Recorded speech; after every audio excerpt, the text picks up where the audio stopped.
The call came in at 2:47 p.m. on a Thursday afternoon in Queensland. A black mamba had gotten into a residential area. Not just any residential area, a school. A primary school with 300 children inside, locked down, terrified, waiting for someone to solve the problem before something catastrophic happened. The local animal control officer, a man named Patterson, had been doing this job for 12 years. He'd relocated hundreds of snakes. He'd saved countless animals and protected countless people. He had a system. It was efficient. It worked.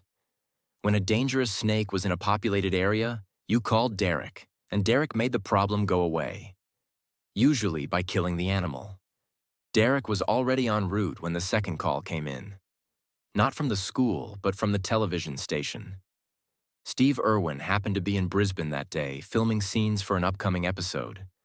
Someone at the school had called the station instead of, or in addition to, animal control. Could Steve come? Steve could. Steve always could. Derek first learned about this when he pulled up to the school and saw the distinctive khaki-colored vehicle already parked there. He felt his stomach drop. He knew about Steve Irwin. Everyone in wildlife management knew about Steve Irwin, the documentary guy, the TV personality, the guy who treated every animal rescue like it was a performance for cameras. Derek didn't like it. He didn't like the theatricality of it. He didn't like the way Steve made animal handling look like entertainment. And he definitely didn't like the idea of some television personality interfering with a professional rescue operation. But when Steve walked out of the vehicle, something shifted in Derek's perception. Steve wasn't in full performance mode. He was in what Derek would later come to understand as Steve's serious mode. His expression was focused, almost grave. He moved with purpose. He was already asking questions before he even made eye contact with Derek. "Where is it?" Steve asked. "Inside the building," Derek said. "In the gymnasium. We have officers setting up containment, but we're going to need to neutralize it. It's a black mamba. Too dangerous to try to relocate from inside a school." Steve nodded slowly. "Show me." They walked into the school together. The hallways were eerily quiet. All the children had been moved to the cafeteria, supervised by teachers, kept away from the gymnasium. The headmaster was pacing, clearly stressed, clearly worried that his school was about to be the site of a tragedy. When they reached the gymnasium doors, Derek opened them carefully. The black mamba was coiled in the corner, near the basketball hoop. It was about 6 feet long, jet black, with that distinctive cobra hood that it had extended in a threat display. Its mouth was open, showing the interior, the famous black coloring that gave the species its name. The snake was agitated, moving in small, quick motions, clearly distressed by being trapped in an enclosed space with humans around. Derek had his equipment with him, a long pole with a catchment loop at the end, a bag, and a pistol, though he tried not to use it unless absolutely necessary. "That's a beautiful animal," Steve said quietly. Derek looked at him like he was insane.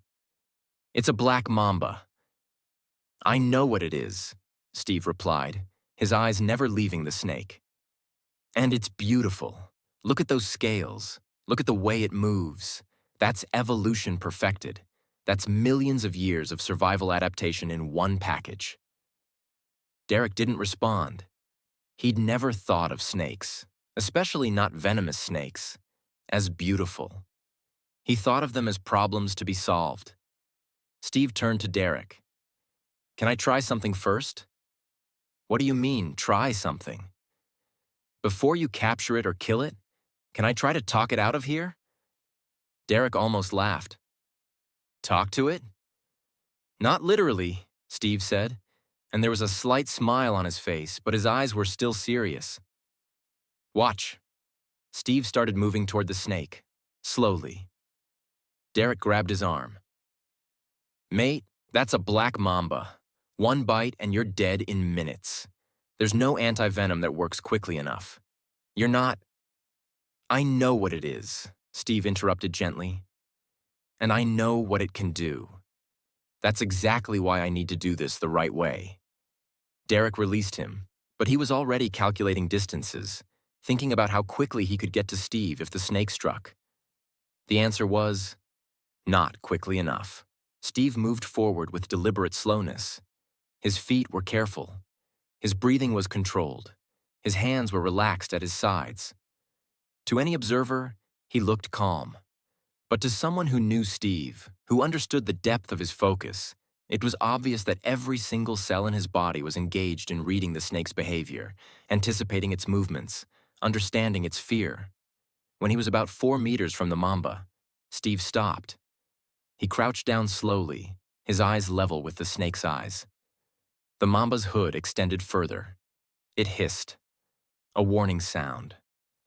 A don't come any closer signal. Steve stayed exactly where he was. Didn't approach.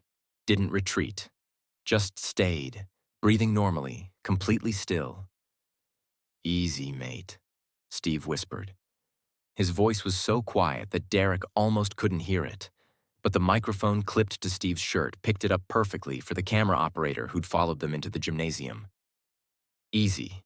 I know you're scared. I know you're trapped. I know this isn't where you want to be. But I'm not going to hurt you, and you don't have to hurt me. We can both walk away from this. The mamba hissed again. Its body coiled tighter. Steve didn't move, didn't flinch, didn't show any sign of fear or aggression. You're an apex predator, Steve continued in that same quiet voice. You're perfect at what you do. You're not supposed to be in a gymnasium in a school. You're supposed to be in the bush where you belong, and that's where I'm going to help you go. Steve slowly extended his arm.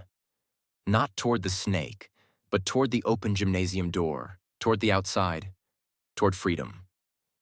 The mamba's head tracked his movement. Its body language shifted slightly.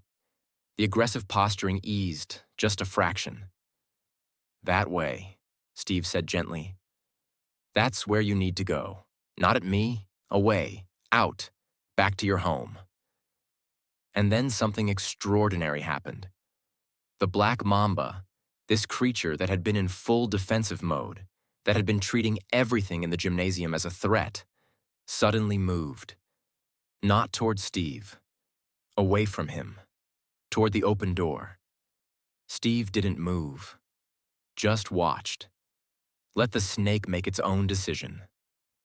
The mamba slithered across the gymnasium floor, moving with that distinctive side-to-side motion, moving toward the door, moving toward freedom. It passed within inches of Steve without striking, without even attempting to strike.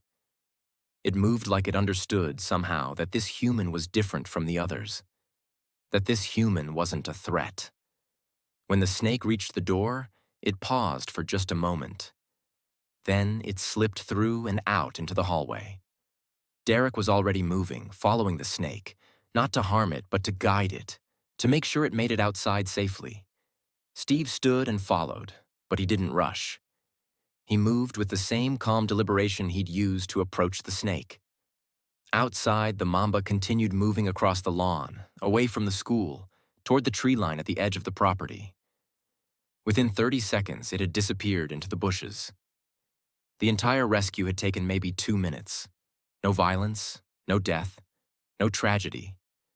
Just a man who understood animals, speaking a language they could comprehend. The language of calm, of respect, of non-aggression. Derek was standing on the lawn, staring at the spot where the snake had disappeared, unable to process what he'd just witnessed. Steve came up beside him. It didn't want to be here, Steve said simply. It was as scared as the children were. More scared, probably. It was trapped in a place it didn't understand with humans it perceived as threats. All I did was show it that there was a way out, that it didn't have to defend itself. How did you know it wouldn't strike? Derek asked. His voice sounded strange to his own ears. I didn't know, Steve admitted. Not for certain. But I knew that if I showed respect, if I showed fear, if I treated it like a person instead of a problem, there was a good chance it would respond to that. Animals are remarkably intelligent. They pick up on intention. They understand body language better than humans do. Derek was quiet for a long moment. He'd been in this profession for 12 years. He'd killed dozens of snakes. He'd always thought it was the necessary, the only option. But watching Steve, watching the snake leave without violence, watching the situation resolve with everyone, human and animal, safe, Derek was questioning everything he thought he knew. "I would have killed it," Derek said finally. "I know," Steve replied. "Most people would, and I'm not judging. Sometimes killing is necessary. Sometimes it's the only option. But it's never the first option. It should be the last option. After you've tried everything else, after you've exhausted every other possibility, then you make that choice. But you don't start there. You start with understanding. You start with respect." Steve turned to look at Derek directly. "That snake is going to live out its natural life now. It's going to hunt rats. It's going to reproduce. It's going to be what it was designed to be. But if I'd done what would have been routine, if I'd captured it and killed it, that life would have ended. That snake would have been gone. And the world would have lost something that can't be replaced." Derek nodded slowly. "Will you teach me?" he asked. "How to do what you just did?" Steve smiled. A real smile. "Yeah, mate, I will." What Derek didn't know at the time was that this moment was being filmed. The camera operator had caught every second of it. The approach, the dialogue, the snake's response. The moment it chose to leave instead of defend. Within 2 weeks, the footage aired on The Crocodile Hunter. Within 2 months, it had been viewed millions of times. Within a year, it had been shown in universities, in veterinary schools, in wildlife management programs around the world. But more importantly, it changed Derek Patterson. Derek spent the next 3 months learning from Steve. Not just techniques, but philosophy. The understanding that every animal has intrinsic worth. The knowledge that killing is a last resort, not a first response. The wisdom that leadership in crisis situations comes not from force, but from calm. By the end of those 3 months, Derek had transformed his entire approach to animal rescue. He learned how to read snake behavior, how to create escape routes, how to talk in calm tones that soothed instead of agitated, how to make animals feel safe instead of threatened. He never killed another snake. Not one. Over the course of the next 15 years, Derek relocated over 400 snakes from populated areas, 400 animals that would have been dead under his old system. 400 lives saved because he'd watched Steve Irwin handle a black mamba with respect instead of force. And Derek started training other animal control officers. Taught them what Steve had taught him. Showed them footage of that rescue over and over. Asked them, "What do you see?" The answer, he wanted them to understand, wasn't, "Steve Irwin is amazing." The answer was, "There's always another option. There's always a way to resolve a problem without violence if you're willing to think creatively and show respect."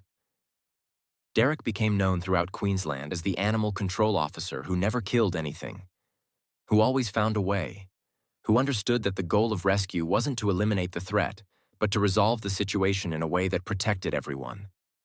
He received criticism.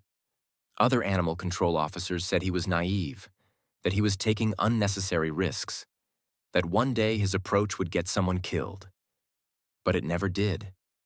In 15 years of rescue operations, Derek had a perfect record. No human injuries, no animal deaths, just situations resolved with respect and understanding. When Derek was interviewed years later about his approach, he always told the same story. "I was trained to kill," Derek said. "That was my job. When a dangerous snake was in a populated area, my job was to eliminate the threat.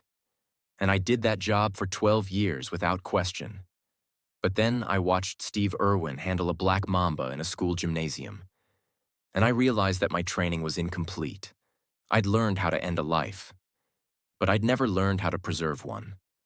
Steve taught me that second skill, and it changed everything."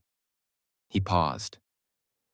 The thing about Steve was that he understood something fundamental about animals that most of us miss. He understood that they're not trying to hurt us. They're trying to survive. And if you can communicate to them that you understand that, if you can show them a path to safety that doesn't involve defending themselves, they'll take it almost every time. Derek looked directly at the interviewer. That black mamba didn't strike because it didn't feel threatened. It felt respected. And that's the most powerful tool you can have in animal rescue.